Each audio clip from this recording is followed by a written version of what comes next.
अस्सलाम वालेकुम स्टूडेंट्स। आज हम अपनी वर्कशीट के सेकंड पार्ट की तरफ चलते हैं।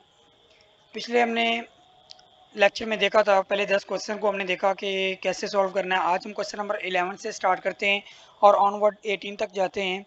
सारे क्वेश्चंस का सलूशन देखते हैं बारी बारी। क्वेश्चन नंबर 11 है हमारे पास। The perimeter of a rectangle is 30 centimetre, the area of rectangle is 36 centimetre square. What are the lengths of the sides. अब हमारे पास एरिया और पेरीमीटर दे दिया गया है। हमने एरिया और पेरीमीटर को यूज़ करते हुए जो हमारे पास एक रेक्टेंगल है उसकी हमने लेंथ फाइंड करनी है। मीन कि उसकी हमने लेंथ और विड्थ दोनों फाइंड करनी है। मतलब साइड्स हैं, साइड्स उसकी हमारे पास दो ही होती हैं, एक हमारे पास होती है लेंथ और दूसरी विड्थ। हम दोनों को फाइंड करेंगे। पहले हम फार्मूला यूज़ करेंगे पेरीमीटर का। पेरीमीटर का फार्मूला हमारे पास कुछ इस तरह से होता है। एरिया ऑफ रेक्टेंगल हम निकालेंगे, वो होता है लेंथ मल्टीप्लाई बाय विड्थ। और जो हमारे पास ये ऐसे बन जाएगा, लेंथ की हमारे पास जो एरिया दिया गया वो 36 सेंटीमीटर स्क्वायर दिया हुआ है, ये वाला यहाँ पे हमने पुट कर दिया है। और इधर हमारे पास है लेंथ क्रॉस विड्थ, ये वैसे ही आ गई। इसको हमने इक्वेशन नंबर 1 का नाम दे दिया। इस तरह हमारे पास जो पेरीमीटर है वो इक्वल होता है 2 इंटू लेंथ प्लस विड्थ। या और पेरीमीटर हमारे पास दे दिया गया है जो कि हमारे पास 30 है। इस 30 की वैल्यू हम यहाँ पे पुट करेंगे तो हमारे पास कुछ इस तरह से आ जाएगा 30 बाय ये 2 इधर मल्टीप्लाई हो रहा था लेंथ प्लस विड्थ में, 2 को इधर लाके मैंने डिवाइड कर दिया है। और जो हमारे पास पेरीमीटर था उसकी वैल्यू हमने पुट की, 2 पे डिवाइड किया, तो हमारे पास ये बन जाएगा 15 is equal to length plus width. इसको हमने इक्वेशन नंबर 2 का नाम दे दिया। अब इधर से हमने वैल्यू निकाली है डब्ल्यू की, ये हमारे पास विड्थ की वैल्यू निकाली है। लेंथ इधर हमारे पास प्लस हो रही थी, दूसरी तरफ हम 15 में से इसको माइनस कर देंगे।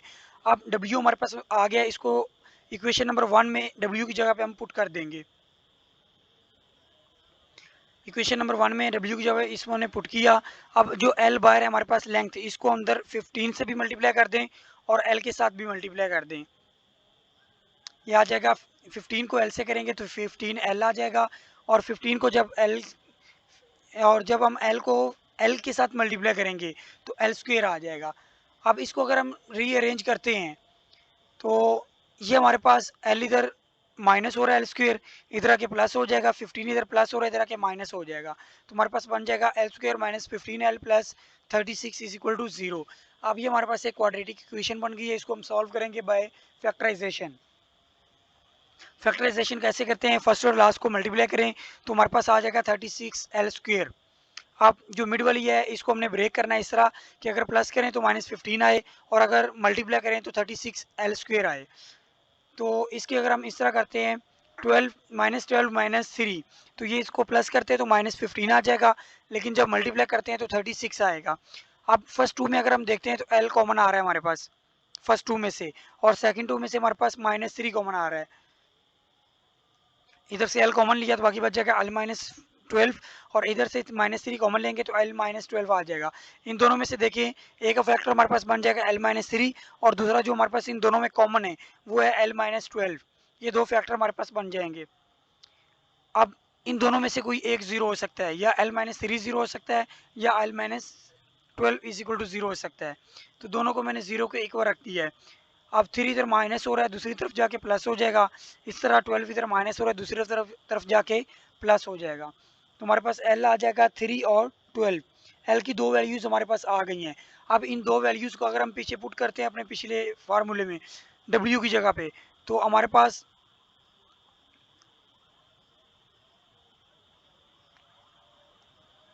तो यहाँ पे हम देखें तो एल और एक हमारे पास L3 है और दूसरा L हमारे पास 12 है। लेंथ एक हमारे पास 3 आ गई, दूसरी लेंथ हमारे पास 12 आ गई है। इसको हम इस फार्मूले में पुट कर देंगे जो पीछे हमने निकाला था। L की जगह पे पहले हम पुट करेंगे 3, तो हमारे पास W आ जाएगा 12। W हमारे पास 12 आ गया, तो इसका मतलब विड्थ हमारे पास आ गई है 12 सेंटीमीटर, और लेंथ हमने यूज़ की है 3 सेंटीमीटर। तो लेंथ और विड्थ एक दफ़ा हमारे पास आ चुकी है।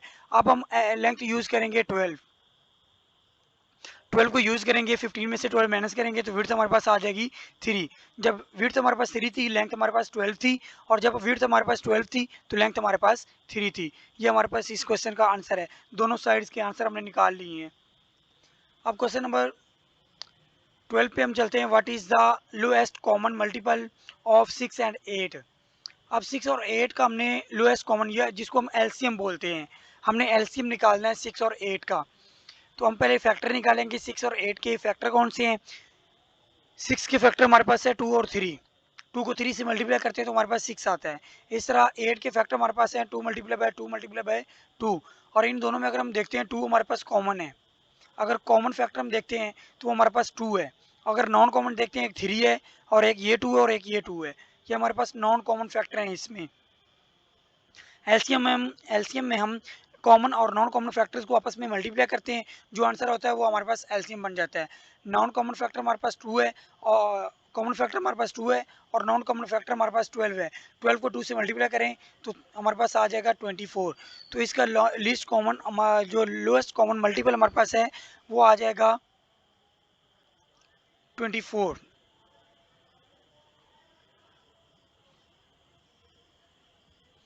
तो क्वेश्चन नंबर 13 की तरफ हम चलते हैं।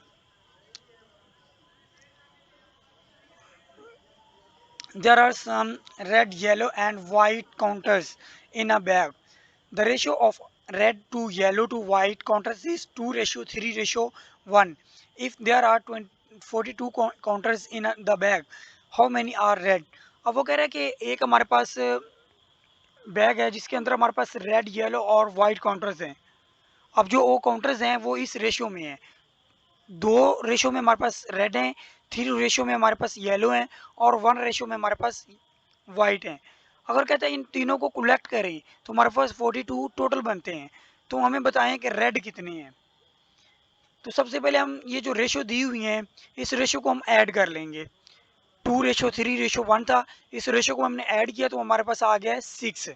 अब क्योंकि जो रेड की रेशियो है वो हमारे पास कितनी है, 2 है और रेड ही जस्ट हमने फाइंड करना है। तो रेड को, ये जो सम है रेशियोज का, इसको हम डिवाइड करेंगे रेड पे। टोटल काउंटर हमारे पास 42 हैं। तो रेड की जब हम काउंटर से निकालेंगे तो हम 2 को 6 पे डिवाइड करेंगे क्योंकि 2 हमारे पास रेशियो है रेड की और टोटल रेशियो हमारे पास 6 है। टोटल रेशियो को रेड पे डिवाइड करेंगे और मल्टीप्लाई कर देंगे टोटल काउंटर्स के साथ तो हमारे पास आ जाएगा रेड काउंटर्स। 6 को 6 1 सा 6, 6 7 सा 42। इसको मिनिमाइज करेंगे तो हमारे पास आ जाएगा 2 मल्टीप्लाई बाय 7। 2 को 7 से मल्टीप्लाई करेंगे तो हमारे पास आ जाएगा 14। तो रेड काउंटर्स जो हमारे पास आएंगे वो 14 आएंगे। क्वेश्चन नंबर 15 की तरफ चलते हैं। 14, a car travels at 40 miles an hour for 30 minutes and then 50 miles per hour for another 30 minutes. What is the overall distance? अब हम देखेंगे कि एक जो कार है वो ट्रेवल जो फर्स्ट 30 मिनट्स कर रही है वो 40 माइल्स एन आवर कर रही है। यानी एक आवर में वो टोटल 40 मिनट्स कर रही है 60 मिनट्स में। और 30 मिनट्स में जब करेंगे तो इसका हाफ हो जाएगा 40 का। इसी तरह 1 आवर में वो कर रहा है 50 माइल्स, तो 30 मिनट्स में वो 50 का हाफ करेगा। इसी तरह हम इसको सॉल्व करेंगे।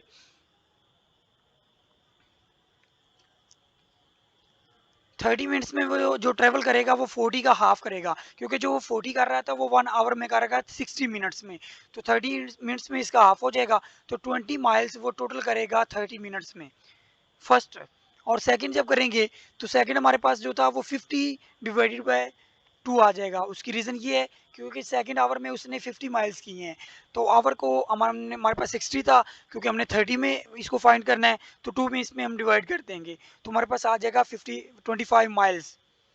अब जो टोटल है वो फर्स्ट 30 मिनट्स और सेकंड 30 मिनट्स को हम ऐड कर लेंगे तो वो हमारे पास आ जाएगा 20 प्लस, क्योंकि फर्स्ट में उसने 20 माइल्स किया है, सेकंड में हमने 25 किया है तो दोनों को प्लस करेंगे तो 45 हमारे पास आ जाएगा। जो टोटल डिस्टेंस उसने ट्रेवल किया है वो कितना किया है, 45 माइल्स किया है। क्वेश्चन नंबर 15 की तरफ चलते हैं। What is the area of parallelogram below. अब पैरेललोग्राम हमें दे दी गई है ये वाली, जिसमें हमारे पास हाइट दे दी गई है जो कि हमारे पास 6 सेंटीमीटर है और इसकी बेस में दे दी गई है 11 सेंटीमीटर और इसके साथ हमें इस साइड की वैल्यू दे दी गई है 8 सेंटीमीटर। अब इसके सोल्यूशन की तरफ चलते हैं। तो एरिया ऑफ जो पैरेललोग्राम होता है वो कुछ इस तरह से होता है। बेस को मल्टीप्लाई करते हैं हम हाइट के साथ। तो यहाँ पे हमारे पास बेस है 11 और हाइट हमारे पास 6 है, तो बेस को हाइट से हम मल्टीप्लाई कर देंगे तो हमारे पास एरिया ऑफ पैरेललोग्राम आ जाएगा 11 मल्टीप्लाई बाय 6, तो हमारे पास आ जाएगा 11 6 या 66, और सेंटीमीटर को सेंटीमीटर से करेंगे सेंटीमीटर स्क्वायर आ जाएगा, तो एरिया ऑफ पैरेललोग्राम हमारे पास आ गया 66 सेंटीमीटर स्क्वायर। नेक्स्ट चलते हैं क्वेश्चन नंबर 16 की तरफ। वो नाम दिया हुआ है Quadra runs 6 miles each week. Write an expression for how much Quadra have run after 9 weeks, n weeks. अब अगर वो हर वीक में 6 माइल्स चल रही है तो एन वीक्स में वो कितने माइल्स चलेगी। तो ज़ाहिर बात है, हमने ये पीछे भी किया हुआ है कि अगर एक वीक में वो इतना करती है तो हम कहते हैं अगर 5 वीक में करेगी तो 5 को हम 6 से मल्टीप्लाई कर देते हैं, यानी जितने वीक्स होते हैं उतने को हम पर वीक के साथ मल्टीप्लाई कर देते हैं। तो यहाँ हमारे पास टोटल वीक्स हैं एन, तो एन को हम 6 से मल्टीप्लाई कर देंगे तो उसके टोटल माइल्स आ जाएंगे कि उसने कितने माइल्स रन किया है एक, यानी टोटल कितने कितने माइल्स रन किया है एन वीक्स में, तो वो इसका आंसर ये बनेगा। एन को मल्टीप्लाई कर देंगे हम 6 के साथ। क्वेश्चन नंबर हम चलते हैं 17 की तरफ। How many metres in 0.47 kilometres. अब आपको पता है कि जब हम किसी बड़ी चीज़ से छोटी की तरफ आते हैं, बड़े यूनिट से छोटे यूनिट्स की तरफ, तो हम मल्टीप्लाई करते हैं। तो आपको पता है कि 1 किलोमीटर में टोटल 1000 मीटर होते हैं, तो अगर हम किलोमीटर से वापस 1000 मीटर्स में जा रहे हैं तो हम उस वैल्यू को 1000 से मल्टीप्लाई करेंगे। तो 1 kilometre is equal to 1000 metres, तो 0.47 किलोमीटर इसको मल्टीप्लाई कर देंगे 1000 से, तो वो हमारे पास आ जाएगा 470 मीटर्स। 470 मीटर्स।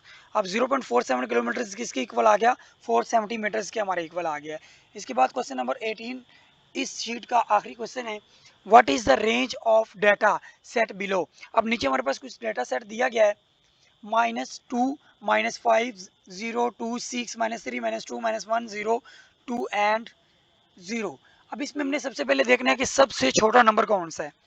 सबसे छोटा नंबर हमारे पास है -5, तो हम लेट कर लेते हैं कि जो x है वो ग्रेटर या इक्वल है 5 के, यानी स्टार्ट यहाँ से हो रहा है और जहाँ कहाँ तक रहा है, सबसे बड़ी वैल्यू हमारे पास 6 है, तो जहाँ हमारे पास रहा है 6 तक, तो x स्टार्ट हो रहा है 5 से और जा रहा है 6 तक, तो हम इसको कुछ इस तरह से लिखेंगे, x किससे बड़ा है, -5 से बड़ा है या इसके इक्वल है, क्योंकि 5 इसमें मौजूद है। x इससे बड़ा होगा या इसके इक्वल होगा और जाएगा कहाँ तक, 6 तक। 6 के इक्वल हो सकता है या 6 से लेस हो सकता है, तो ये इसकी रेंज है इस डाटा की। तो यहाँ पे हमारा ये लेक्चर एंड हुआ है, तो होप्स हो कि आपको इसकी समझ आ गई होगी इस शीट की। तो आपकी फर्स्ट शीट कंप्लीट हो गई है। इंशाल्लाह नेक्स्ट लेक्चर में हम शीट नंबर 2 स्टार्ट करेंगे। तब तक के लिए अल्लाह हाफिज़, गुड बाय।